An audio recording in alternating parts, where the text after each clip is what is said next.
Assalamualaikum warahmatullahi wabarakatuh. Kali ini kita akan membahas pengorganisasian puskesmas ya. Jadi pengorganisasian puskesmas itu untuk di era sekarang itu mungkin di mungkin di seluruh Indonesia, mungkin belum semua itu sudah menerapkan pola pengelolaan keuangan BLT Puskesmas. Jadi kali ini saya akan membahas pengorganisasian menurut PMK 43 BLUD Puskesmas. Di situ ada pengadaan barang jasa dan mutu. Jadi untuk yang pertama saya bahas itu adalah yang menurut PMK 43 tahun 2019. Jadi untuk pengorganisasian Puskesmas menurut PMK 43 tahun 2019 itu terdiri dari yang saya tulis dengan huruf hitam. Itu yang pertama ada kepala puskesmas, kemudian ada kepala subbagian tata usaha, kemudian dari itu kemudian eh, dibagi menjadi 6 PJ ya. Itu ada PJ UKM esensial, PJ UKM pengembangan, PJ UKP kefarmasian dan laboratorium, kemudian PJ jaringan pelayanan puskesmas dan jejaring puskesmas, dan PJ bangunan prasarana peralatan dan PJ mutu. Jadi menurut PMK 43 tahun 2019 itu struktur organisasinya itu ada seperti ini yang saya tulis hitam: kepala puskesmas, kepala tata usaha, dan 6 penanggung jawab. Seperti ini, 1, 2, 3, 4, 5, 6. Untuk PCUKM esensial itu sendiri, itu bunyinya PCUKM esensial dan Perkesmas. Itu ada beberapa membawahi 6 program di sini ya. Ada Promkes, Kesring, Disi, Kesga, P2P, dan Perkesmas. Kemudian dari PJ UKM pengembangan itu membawahi kesehatan lansia, Keswa atau kesehatan jiwa, UKS, UKGS, upaya kesehatan kerja, kesehatan indera, kesehatan tradisional, dan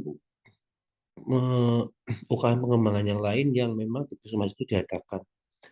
Kemudian PJUKP kefarmasian dan laboratorium itu membawahi kegiatan dalam gedung terkait pelayanan kesehatan dari mulai pemeriksaan umum atau PP umum, poli gigi atau kesehatan gigi dan mulut, Kesga UKP itu KIA, terus kegawat daruratan itu UGD, ada gizi UKP, persalinan atau PONET, ada rawat inap, kefarmasian dan laboratorium.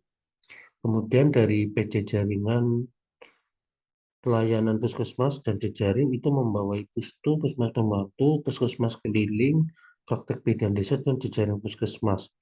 Jejaring puskesmas yang dimaksud di sini itu adalah eh, kayak klinik-klinik swasta, praktek dokter mandiri, dan lain-lain.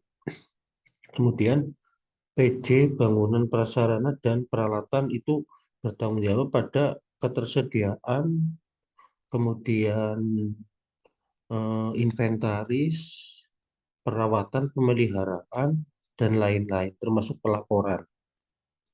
Kemudian ada PJ Mutu. Jadi untuk PJ Mutu Puskesmas, menurut PMK 43 2019, sekarang sudah masuk struktur organisasi. Sebelumnya yang menurut PMK 75 belum ya. Kalau ini PJ Mutu Puskesmas itu sudah masuk struktur organisasi, bukan struktur tersendiri.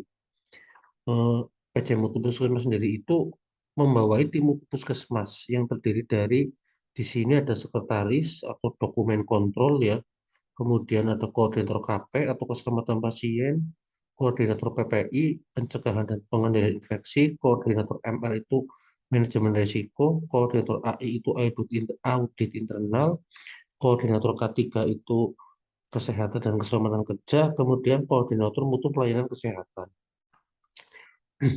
Jadi untuk struktur organisasi menurut PMK 43 tahun 2019 seperti yang sudah saya jelaskan.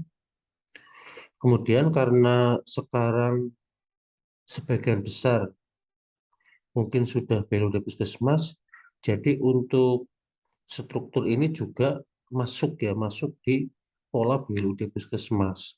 Jadi untuk BLUD Puskesmas itu sendiri, struktur organisasinya saya tulis yang dengan huruf warna merah.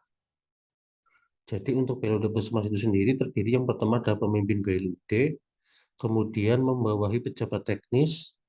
Pejabat teknis itu adalah masing-masing PJ atau penanggung jawab dari UKM esensial, pengembangan sampai PJ Mutu itu sebagai pejabat teknis BLUD.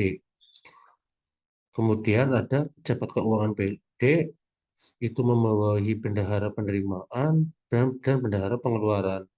Kemudian ada SPI itu Satuan Pengawas Internal. Kemudian dengan dengan struktur organisasi BLD Puskesmas sekarang diharapkan untuk pengadaan barang jasa juga diadakan secara mandiri. Strukturnya kurang lebih seperti ini. Saya tulis yang huruf biru ini.